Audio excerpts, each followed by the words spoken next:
In what may be one of the most sensational political twists in recent history in South Africa, insider sources say President Cyril Ramaphosa is secretly working to ensure that Deputy President Paul Mashatile never becomes president.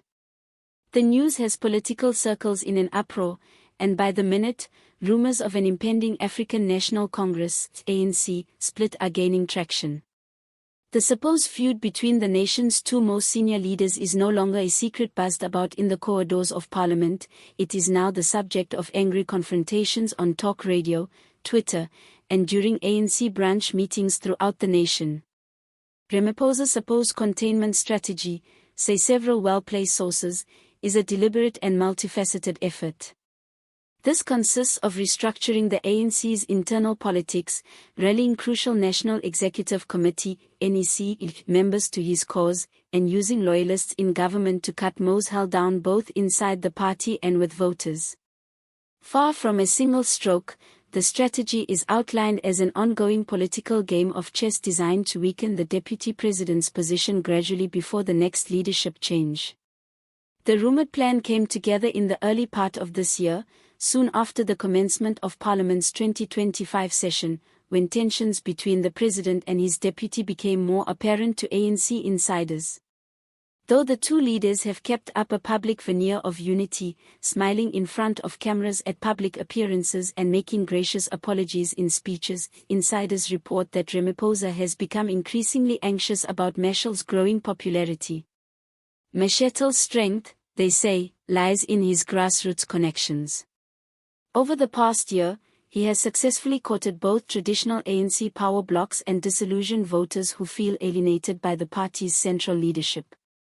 In provinces such as Gauteng, Limpopo, and the Eastern Cape, Mashatile's rallies have reportedly drawn larger-than-expected crowds, worrying Ramaphosa's camp ahead of the ANC's crucial succession debates.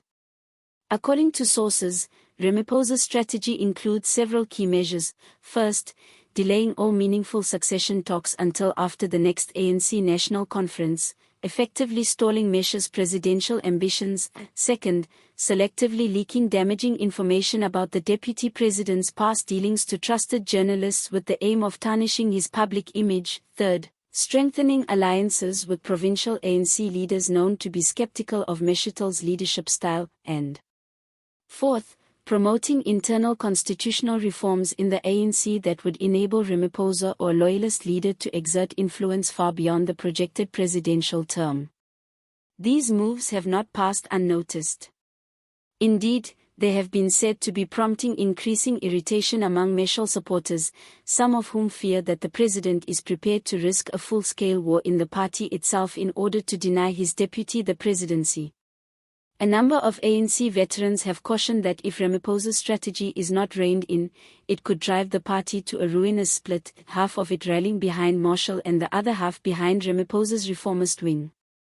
If the president refuses Mashatile flat out, then we might as well accept that the ANC splits into two, one senior party insider is quoted as saying. The tension is too deep and people are sick of backroom politics. Both men have publicly attempted to play down any perception of a rivalry. In media statements, Ramaphosa claims the leadership of the ANC is united behind its purpose, and Mashatile tends to state his commitment to the president's agenda repeatedly. But current events cast a different light. Mashatile has been noticeably absent from prominent government ceremonies such as repeated state visits and main policy announcements. Ramaphosa, however, has increasingly depended on ministers in his faction to preside over flagship government initiatives, further marginalizing his deputy. Observers point out that such sidelining is a textbook move in succession politics, reducing one's competitor in the public eye and political clout while establishing one's own leadership narrative. By the time the real race for leadership is underway, the competitor has already been so undermined in the public perception that their campaign looks less appealing. Political analysts are cautioning that this intra-party struggle might have disastrous implications for the ANC in the 2026 general elections. A party split would have disillusioned members, creating a breakaway party similar to the Congress of the People (COPE) split following the Becky Izuma debacle in 2008. COPE then attracted major support from disillusioned ANC members, briefly shifting the political balance and compelling the ANC to exert more effort to maintain its majority. Such a hiatus in 2026 may be even more debilitating considering the ANC's shrinking winning margins in the past few years. Should the party break apart, opposition parties like the Democratic Alliance, DA, Economic Freedom Fighters, EFF, and Action SA may pounce on the opportunity. A divided ANC would be sure to lose control of strategic metropolitan regions like Johannesburg, Tshwane, and Nelson Mandela Bay, possibly altering the political dynamics in South Africa in ways not witnessed since its democratic changeover in 1994. The stakes are not just political, they are very personal for both men. For Ramaphosa, denying Mashatile may be about more than maintaining influence, it may be about defending his overall reform agenda from what he sees as possible derailment. For Masha, the presidency is both the culmination of a decade-long political career and a chance to redirect the ANC. For the time being, at least on paper, the ANC is still united officially, but tension is present nonetheless.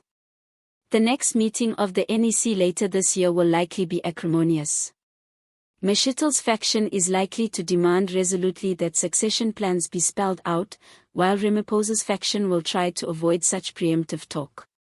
The meeting may become a flashpoint that temporarily calms tensions or speeds the build-up toward confrontation. If the speculation of his secret plan is accurate, then Ramaphosa will risk one of the biggest political gambles of his life. Stopping Mashatile might well preserve his authority and keep reform-oriented ANC members on his side, but it might also unleash the very disintegration of ANC unity that he has long insisted he is defending. A number of onlookers note that the ANC's past is dotted with instances where leadership battles escalated into all-out crisis. From the Macky Zuma clash to the Julius Malema expulsion drama, the party has consistently demonstrated that its own internal wars can have long-lasting repercussions for the government of South Africa. The present scenario, they caution, bears all the characteristics of another political storm, one that promises to redefine the landscape of South African politics for years to come. Meanwhile, ordinary South Africans are watching the drama unfold with mixed feelings. For some, the infighting confirms their perception that the ANC is more focused on internal power plays than on solving the country's pressing problems such as unemployment, energy instability, and crime.